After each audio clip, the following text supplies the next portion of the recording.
Support my family, defending human rights instead of minimum wage. The punch clock's late trade. Get engaged, operate, fight the corporation every day.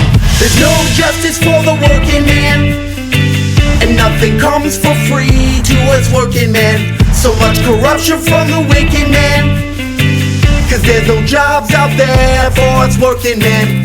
I bet they never worked a day at all. I bet they never worked a day at all. Make a difference locally, but we can take it international. They got global companies, we got global unions with connections, who wear their dirty laundry on the net and in the papers, exposing them for what they are. Criminals disguised as bankers, cut costs and cut corners, roll back pay rates and hours, inflict pain on the community, squeezing us for every laugh. To the reality of the rank and file, you're just spitting hot air, because they're just like, hey, but do you know I work 2 or 3 jobs? Do you know I live in a shelter? Do you know I'm living paycheck to paycheck? Do you know I'm paying I'm paying rent for my mom? Do you know any of that? You only know that when you organize, when you talk to people, when you engage. That's how you know, and that's how you can connect numbers with the reality of the daily struggle of the working class. But if you just spouting out numbers, they'd be like, they'll look at you, okay, and so how does 30 billion, okay, how is that going to affect me? Oh, you're getting $21. But do you know that the In and Out across the street is paying up to $21? You don't know that. You have to take in consideration what's around you, and then look and then try to connect those dots.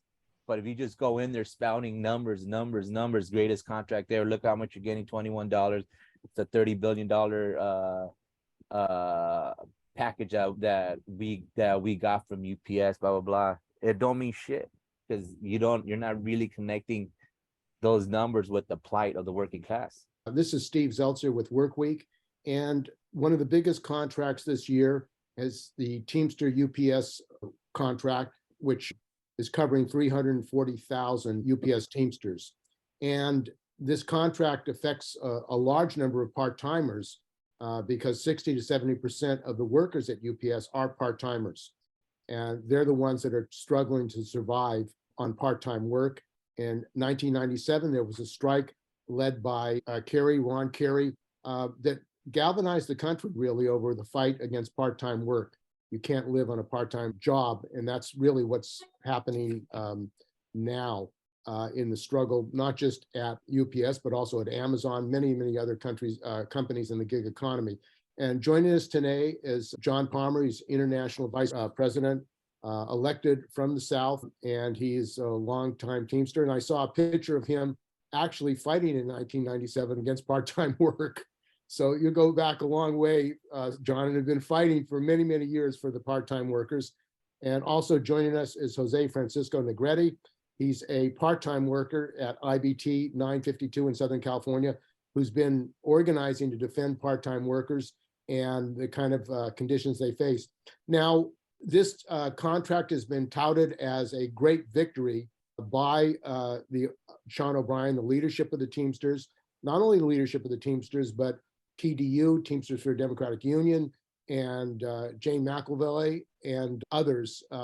And what we want to talk about is the reality of the contract.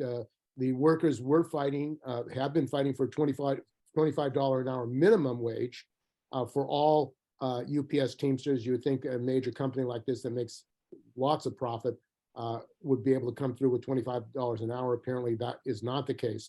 So why don't we get started? And Jose, why don't you talk about, as a rank and file UPS worker, how you see this contract and why you think that workers should oppose it? I don't see this contract as a historic win for part-timers. Yes, did they go up from $15.50 to $21 in this tentative agreement? Yes, but is $21 sufficient enough to stop a rank and file from working 2 to 3 jobs? Is it sufficient enough to build up enough money to get out of the shelter? Isn't enough money to maybe rent a room somewhere if you're unhoused? I don't think it does. that the floor should have been 25. UPS in different parts of the country implemented a market rate adjustment, and some were up to $24. I think I saw maybe one at 26. So UPS had the money to pay part-timers $25. So at least their wage would be at least above minimum wage. Because if in 82 there was a shift from part-time to full-time, both made $12 each. The shift came in 82, and then full-timers, excuse me, went from 12 to 15, because full-timers are the face of the corporation, excuse me. Everybody sees the UPS driver there. Everybody sees the Browns. They recognize the Browns. But then part-timers went from 12 to 8. So if you put that $8 in an inflation calculator, in 2023, it would come out to be close to 25, or at $25. So it had to be at 25. UPS has the money. They could have started part-timers at 25 and then actually reward the part-timers that have seniority, not this measly 50 cents for if you're a part-timer with 5 to 10 years seniority. If you're part-timer from 10 to 15, you get $1 longevity pay. And then if you have 15 years or more, like myself, I have 25, I only get $1.50 longevity pay. It's a smack in the face to all rank and files who will constantly bust their butt inside that hub or inside that building, regardless, whether you're loading 3 to 5 package cars. Usually it's between 4 to 5 package cars, or if you're loading inside a 53-foot trailer in the middle of summer when it's 100 degrees outside and that trailer's 130, and you're starting from the way back in the trailer where it's like the hottest, you're getting zero ventilation.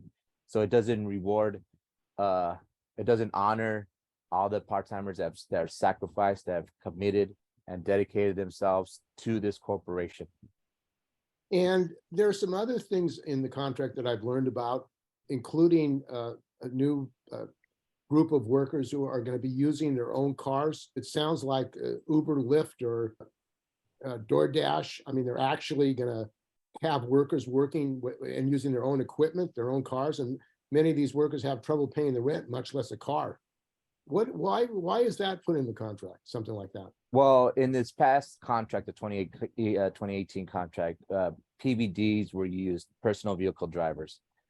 And some, at the beginning, they were mostly outside workers. They didn't come from inside the hub. 2020 comes around, the pandemic comes around. The country's in lockdown, so everybody's ordering everything online because we're shut down. So they offered PVDs positions to the part-timers, but at that time at my hub and in some parts of the Southwest, the PVDs were making top rate. So they're making the same amount as a regular package car driver. I forgot what it was at that time, but they were making that top pay.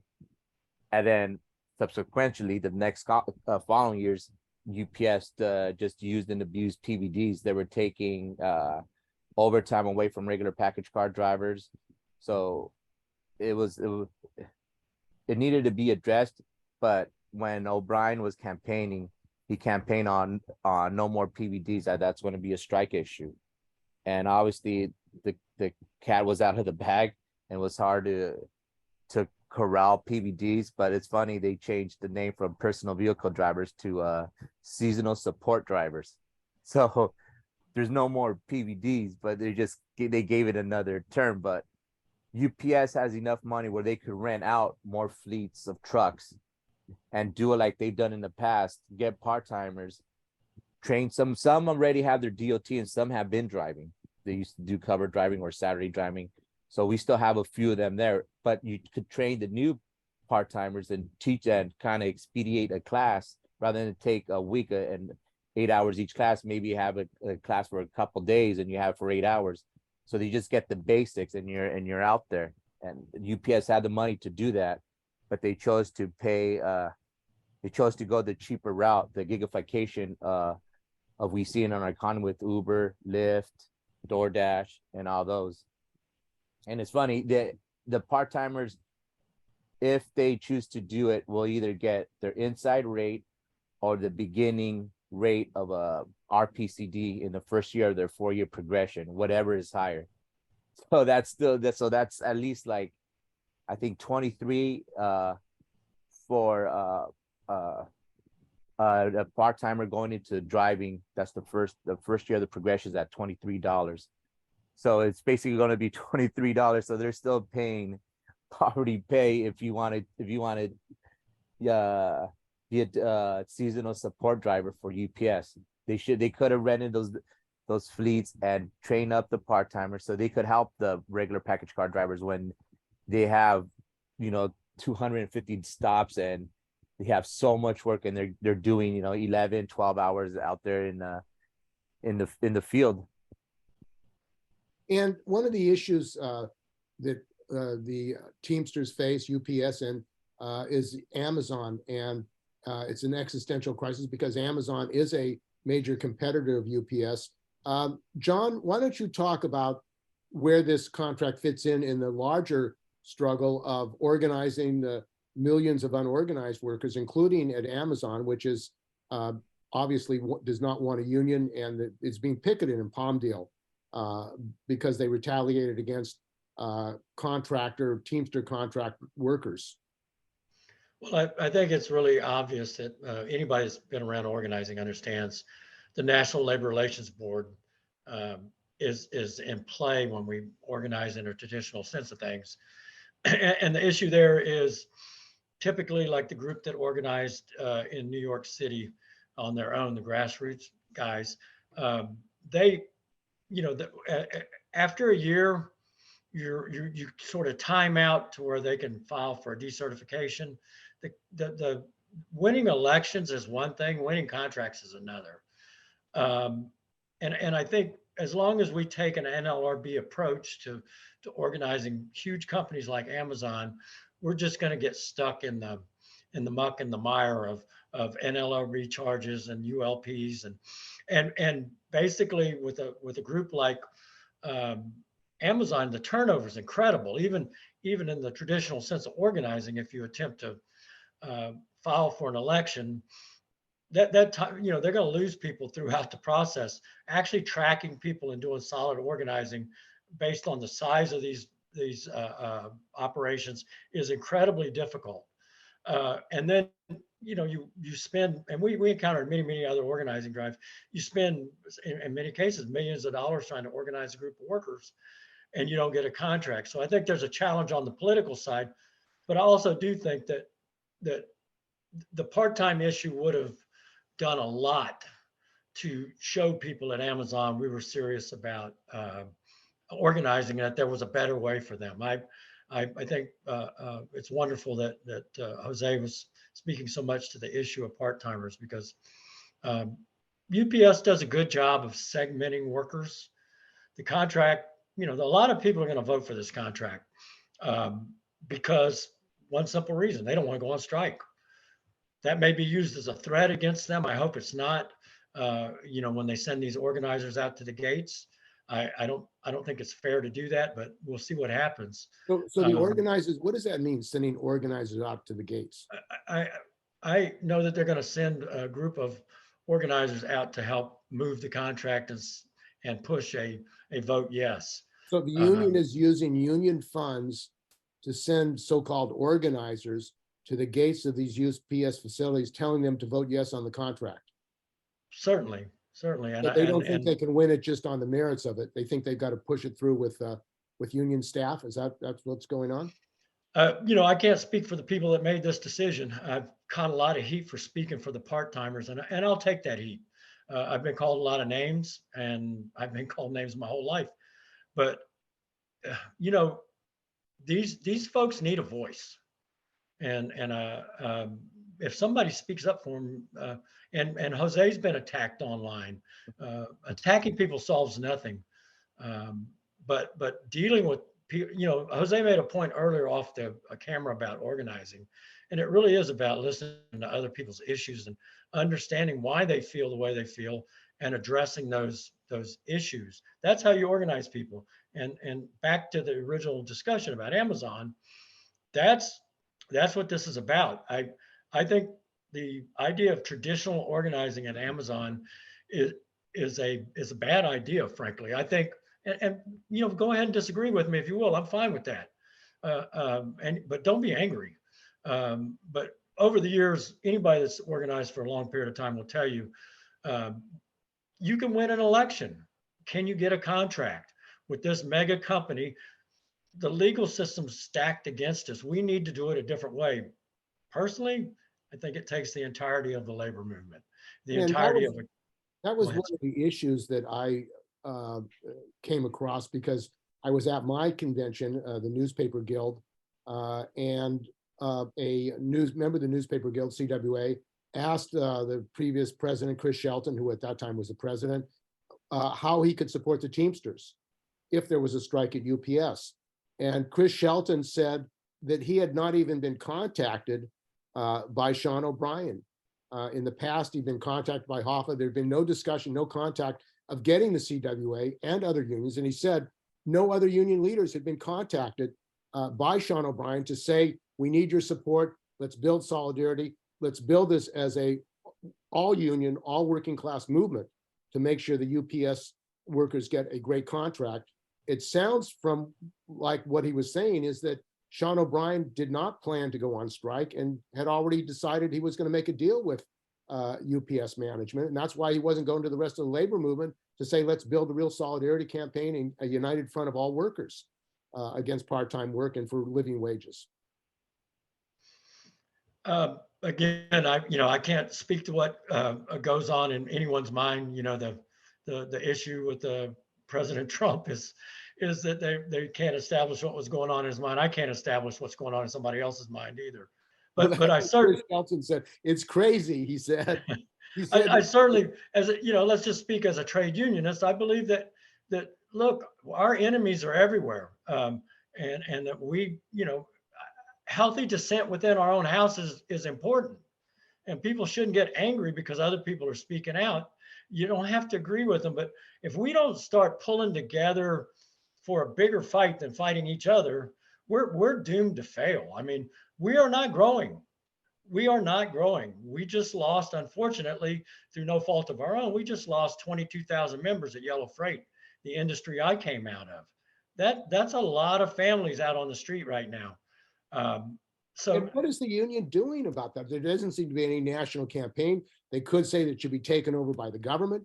They were given $900 million of federal money to keep them going. I mean, it seems like they're going to just let them disappear as the union challenged that and said, no, you should not be shut down. We need these jobs. We need these workers. I just, all I can say to that is that I started in the freight business. I've been around freight people my whole life. It's the backbone of the Teamsters. And these people are my friends. My heart goes out to them. They all have families, and 22,000 people are on the street right now looking for work. That's tough. That's tough. And Jose, you've been involved in not only supporting UPS workers, but you've been working with and supporting striking actors or writers. It seems like there's a strike wave going on in Los Angeles. How did you see this fight of UPS Teamsters? You think it should be combined with these other struggles going on in a united front? Yes, I mean, John hit it to the point. We should have built true bridges of solidarity between all the different unions and all our struggles. All our struggles are just simply the same thing out of respect, whether you're a DSP or dispatcher at the Amazon facility in Palmdale, DAX8, or if you're a rider out there and an actor picketing one of the major media conglomerates out there. All our struggles about one thing, about respect, and we should have built bridges of true solidarity between all our ranks. So at least to give the sense of hope for the working class, rather than each year we just see the dwindling of union membership, of union density in this country. We should have been all brought together in those bonds of solidarity. But we had we had rallies of solidarity, but they were not bridges of solidarity, because if they were bridges of solidarity, we all would have been out there coupled yesterday, demanding what every worker should demand is dignity and respect. And the union busting that's going on, for example, at Amazon, where they're retaliating against UPS, Amazon Teamster members with a contractor at Palmdale, there does not seem to be any kind of national campaign against Amazon and these companies. I know I covered the Starbucks workers. They've voted at 300 stores to have a union. Starbucks is just saying, we're not going to negotiate. You're not going to get a union. So even if you vote for a union, doesn't mean you're going to get a union. It seems like there have to be different tactics. In the 30s, workers surrounded factories. Thousands of workers surrounded factories and said, you're not going to operate. They were occupied, and they forced GM, Ford, and these companies to accept the union. Mm-hmm. It seems like the present leadership of the unions are not prepared to do that and mobilize the entire working class, as was done in the 1930s, to organize companies like GM and Ford, which did not want unions. And they killed workers. They attacked unions physically.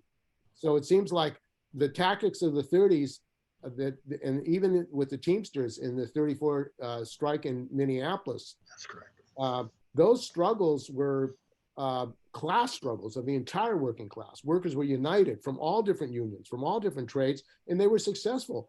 You think there's a fear of the leadership to do that? They don't want to fight Biden. They don't want to really fight these companies, go wall to wall.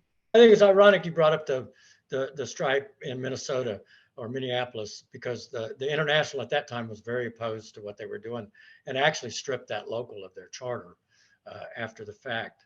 And I think that's the seriousness of business unionism is people, they get entrenched in doing things a particular way, and they see that as the model for success. Well, even athletes, I know I hate to use that analogy because it's been used so much, but even athletes have to change the way they train, the strategies they take, whether it's baseball, studying pitchers. You constantly have to evolve, and I think like Amazonians United, for example, they're doing some remarkable work out there, but it's a slower, more deliberate, like building relationships type of thing versus trying to do it under the traditional sense. So we can't keep doing things the way and the business model, business unionism is not going to bring us out of our doldrums. It's not going to. May I add, when it comes to the Amazon efforts out here in Palmdale, they went on strike, I want to say a month ago or something like that. So they've had picket lines, but they also extended picket lines in different parts of the country. At first, it started out here in San Bernardino, because I don't know if the general public knows. I'm pretty sure your viewers know, Steve, that out there is like the mecca of logistics. There's an Amazon air hub facility. I think there's 3 to 4, maybe I think they have 3 fulfillment centers, maybe a sortation center, but that neck of the woods out there in San Bernardino, Inland Empire area, is just filled with logistics, and Amazon is one of the big players out there. So they extended the picket line out there in San Bernardino, and then they extended a picket line in New Jersey. Then I think another one in Connecticut. I think somewhere in the Midwest too. So it's a kind of like a guerrilla ticketing tactic where they'll hit a specific Amazon fulfillment center or whatever. It's most likely a fulfillment center. So they'll hit that one to disrupt any commerce that's going out from that fulfillment center. So that's what the IBT is doing, from what I could gather, from what I've seen. I've gone to Palmdale several times to participate in the picketing out there, and I haven't gone to San Bernardino to block the commercial transportation from those fulfillment centers to the Palmdale, because I think some of those out there in San Bernardino and Inland Empire, is like a feeder to the Amazon DX8 facility out there in Palmdale. And this issue of Amazon, for example, I mean, it seems, as is Starbucks, it seems like they're involved in flagrant union busting, violating labor law, and yet there's no accountability. I mean, Amazon has large contracts with the US government that could be challenged. But it seems like the Biden administration is not really interested in going after these union busters, lawbreakers. It raised the question. I mean, a lot of workers are angry with both the Democrats and Republicans. You have a lot of workers who are voting for Trump. I mean, there was just this survey of, I don't know if it's accurate, 42 to 42% between Trump and Biden. It seems like workers in this country are frustrated and angry as hell about their conditions and about where they're going to get support. And it sounds like a very dangerous political situation for working people in this country. We talk about the industrial military complex, industrial prison complex. We also have an industrial union busting complex with all these union avoidance firms raking in millions upon millions of dollars just to do one thing, to kill any union organizing efforts and whatever respective craft in the United States. So we have that. And when it comes to we have Trump voters in our union, but we also have corporate Democrat voters in our union because we've been programmed that these are our only two options in this political realm, and it's not. There is the working class, which should be I think we all agree we should have a labor party or a working class party, whatever you want to call it, but we need to have a third viable option that just relates to the struggles of the working class. Because unless you're on Wall Street, or you're some media conglomerate CEO, or you're a tech giant out there in the Silicon Valley, you're most likely going to be a worker. You're going to be part of the working class. So we need to bring these people together under one fold is the working class. So you're going to tell me whatever issues that you might have, just because the person I work next to me happens to be from a different religion or a different nationality or different ethnicity or different sexual preference, you're supposed to hate that person? No, that's your brother and sister. You're in the trenches with them day in and day out. But we're trained in this society to keep those divisions alive. You know, if you're in a pro-life or pro-choice, pro guns or pro gun reformer, whatever you want to call it.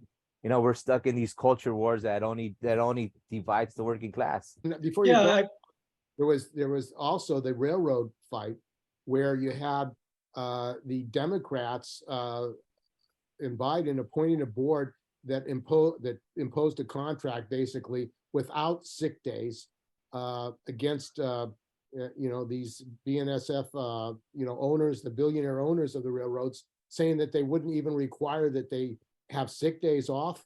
Sean O'Brien, there was silence by the union leadership. Nobody demanded take it back and get us sick days if you're going to have a contract imposed.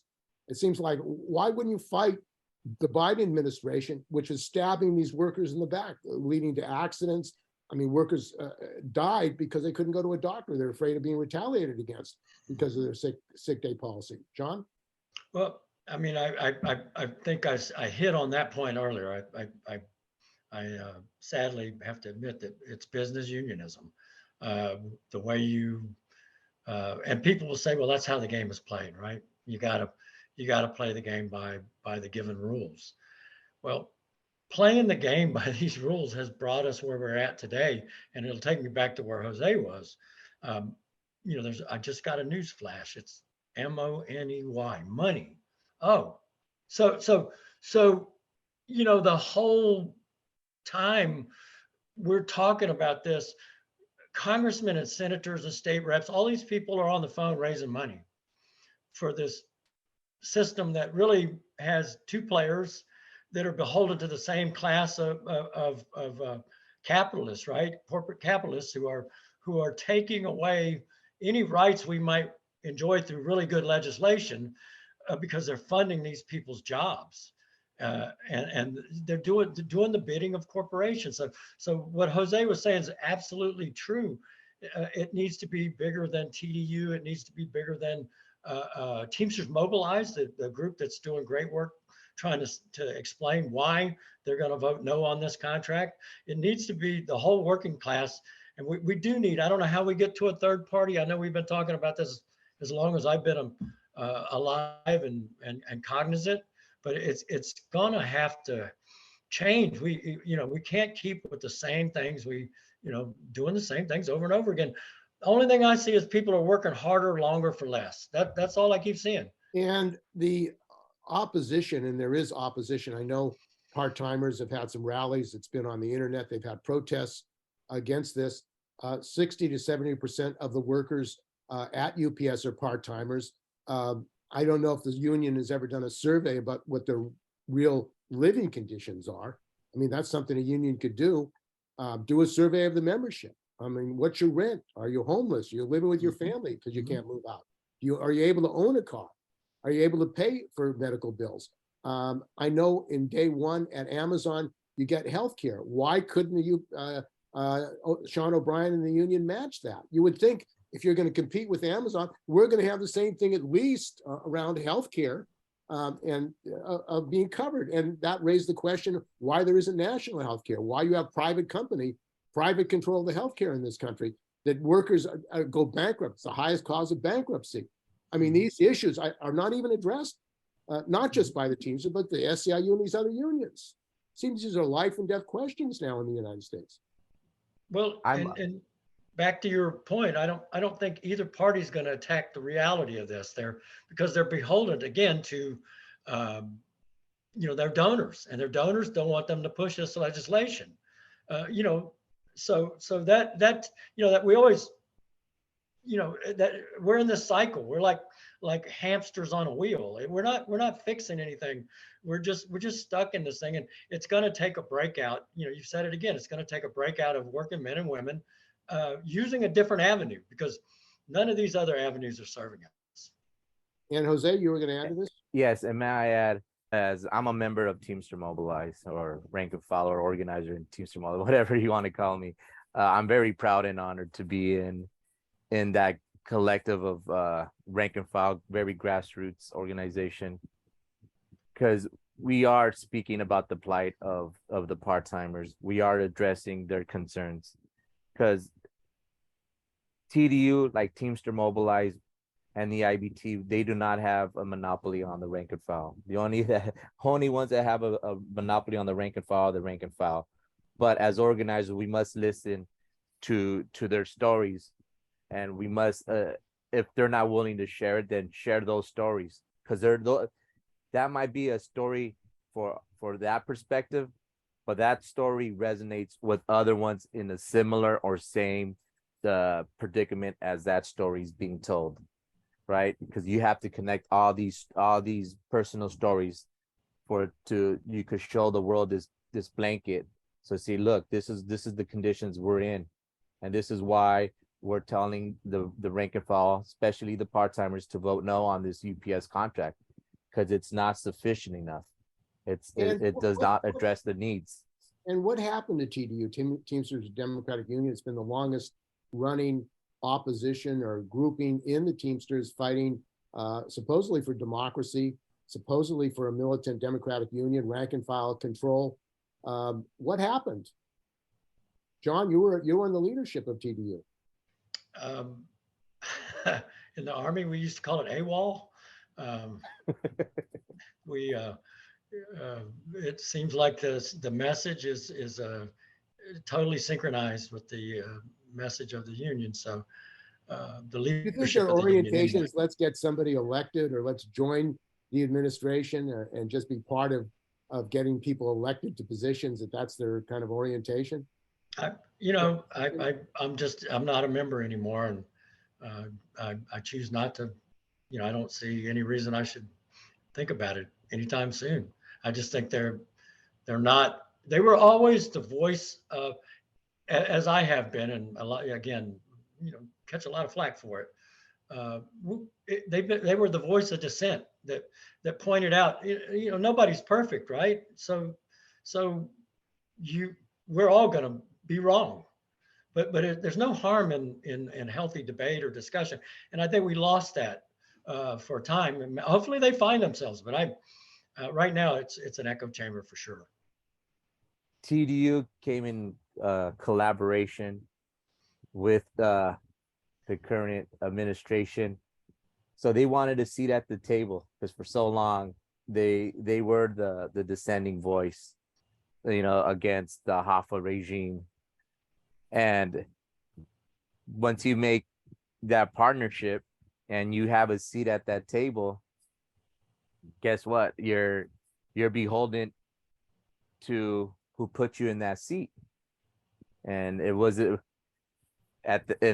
put them on that seat was the current administration of the IBT. So to me, TDU does some great work, especially when it comes to educating the membership. But when in this contract, that I think they failed the rank and file, because I wonder if this contract was proposed under Hoffa, would TDU be singing the praises of this contract? And I would say no. But like I said before, I'm honored and so privileged and appreciative of the fact that I'm part of Teamster Mobilize. There's some great organizers in there that are tremendous. They're intelligent, they're articulate, but more importantly, they're organizers. They're listening to the plight of the part-timers, and they're getting that information and synchronizing it into a message. Fred Zuckerman's, who's the Secretary of Treasurer, was elected by Sean O'Brien. His local apparently rejected the contract. I mean, you think that that's a reflection of the fact that the rank and file, the part-timers, or the majority of his local, actually don't want this contract and want something much better? It could be. I'm not a part of Local 89.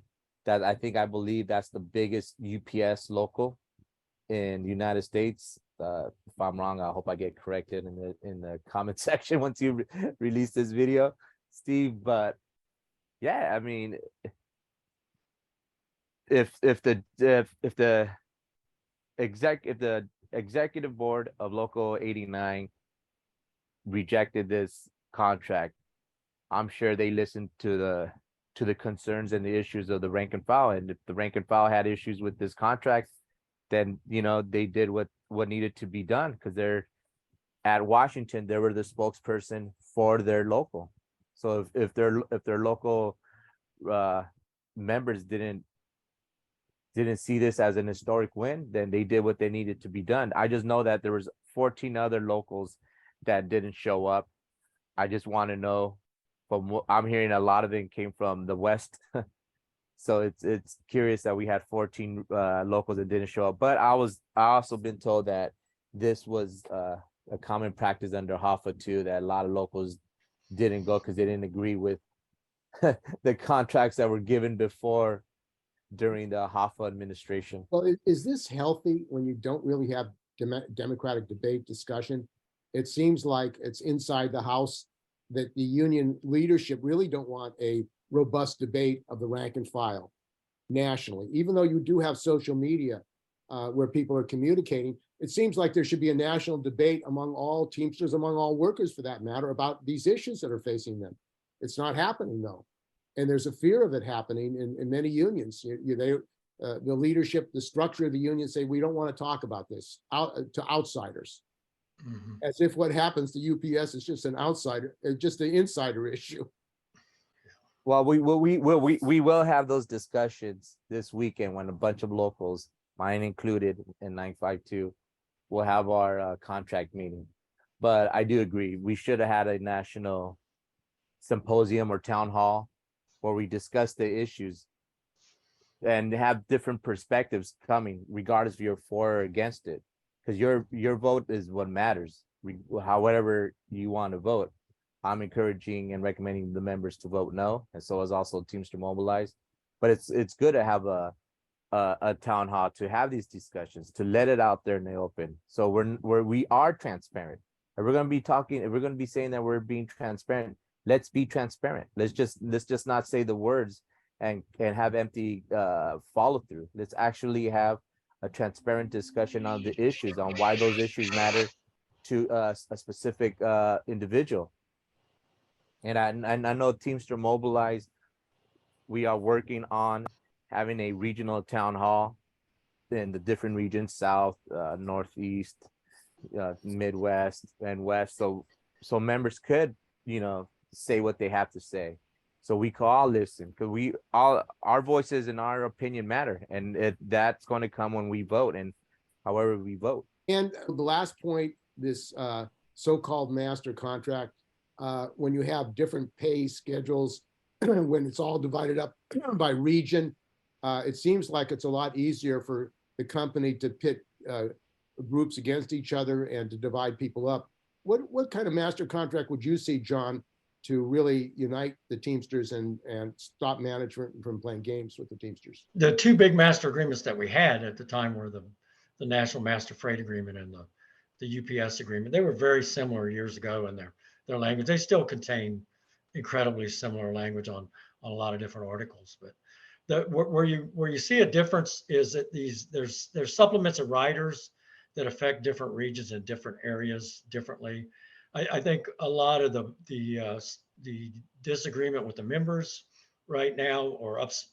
So these supplements have to pass also in order for the national agreement to be passed.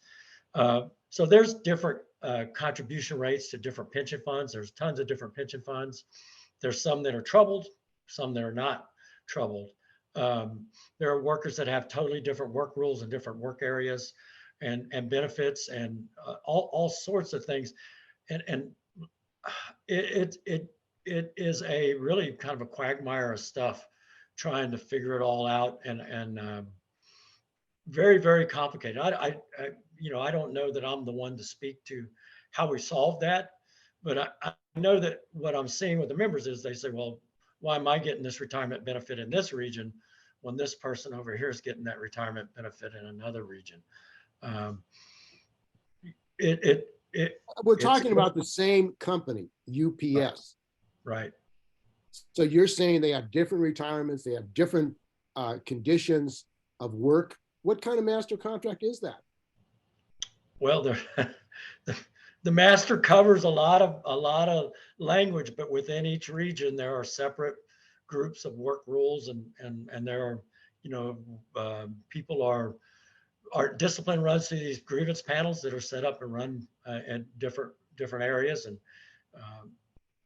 a lot of things happen. I know that I'll give Sean credit on this.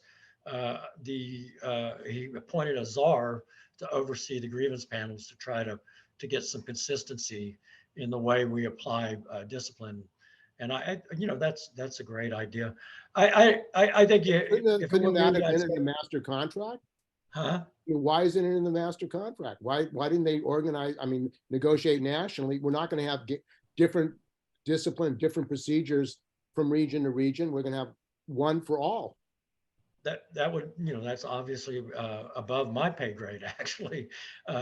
So I certainly, the majority of the members that they have different seniority rules. In some regions, your seniority, wherever you start, is your seniority, and you can move between classifications without starting a new seniority date.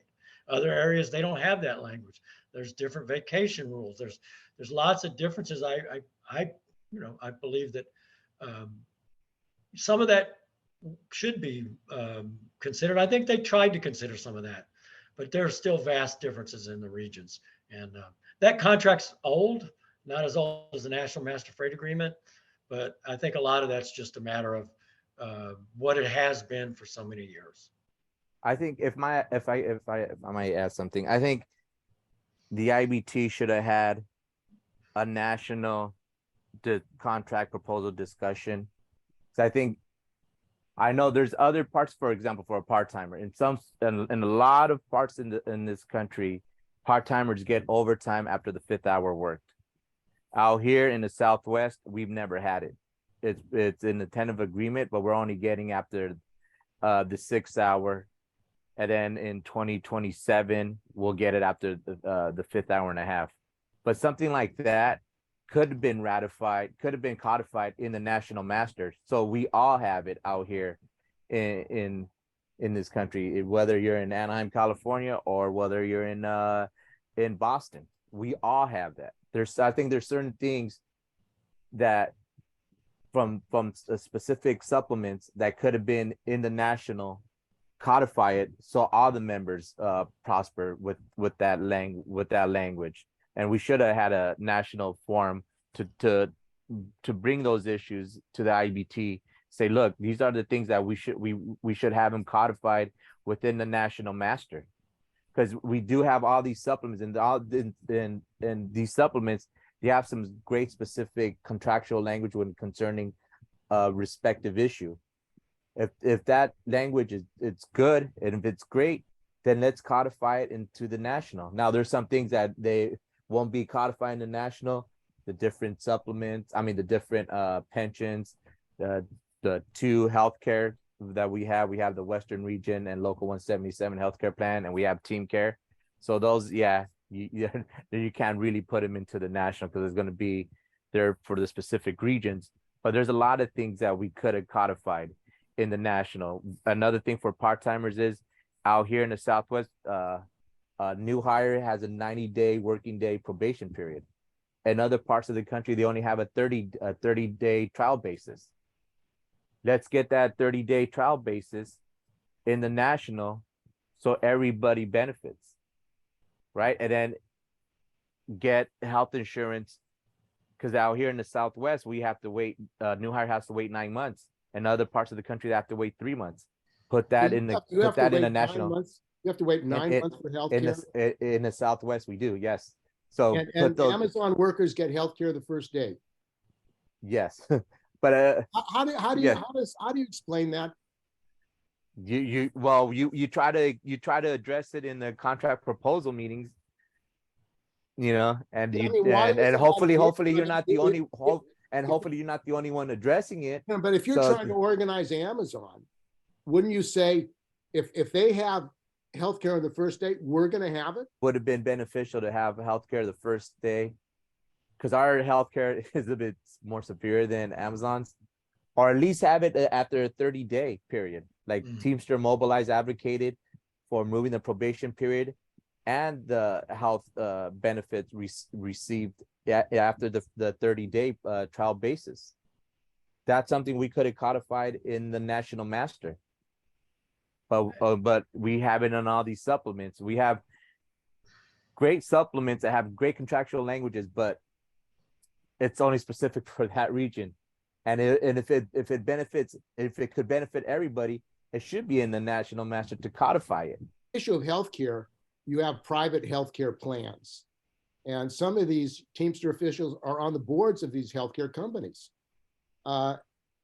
The idea of union officials, and I know in New York, the Teamsters and the city workers was not only on the healthcare plan, he was getting money, they get perks being on these healthcare plans, and they're voting to privatize the healthcare, put people into Medicare Advantage.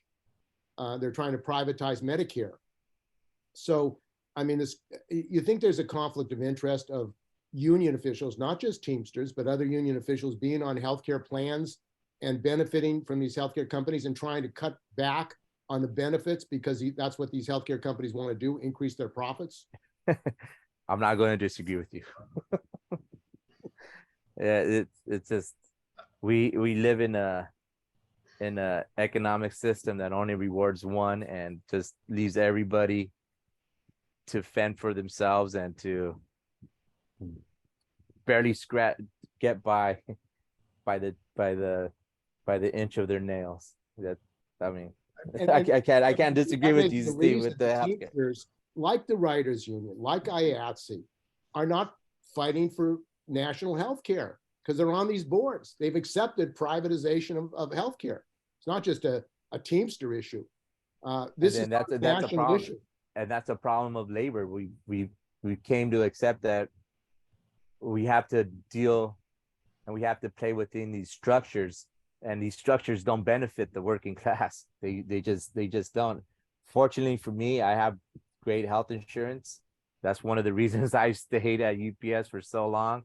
Another one is I just love I love the rank and file, regardless if some don't like me, and I don't like some of them, but I just love, you know, helping, giving information or helping a brother or sister out, whatever capacity that may be. But yes, that's a problem with these unions. It's just business unionism. They just accept, oh, this is the way we have to do things, and you know, they don't want to challenge the status quo, and we need more unions to challenge the status quo. And I think Teamster Mobilize, with us aggressively advocating a no vote, that eventually we're going to branch out to challenge the economic system that keeps so many of us down and oppressed. And when I'm talking about oppressed, I'm talking about the economic oppression of us. If you go to South LA, it's like an economic desert. There's no like revitalization. There's, you know, it's just bad. There's nothing there. And you come here in Anaheim, where it used to be a very Mexican American community. You know, now there's a lot of gentrification happening. You know, we need to challenge this economic system.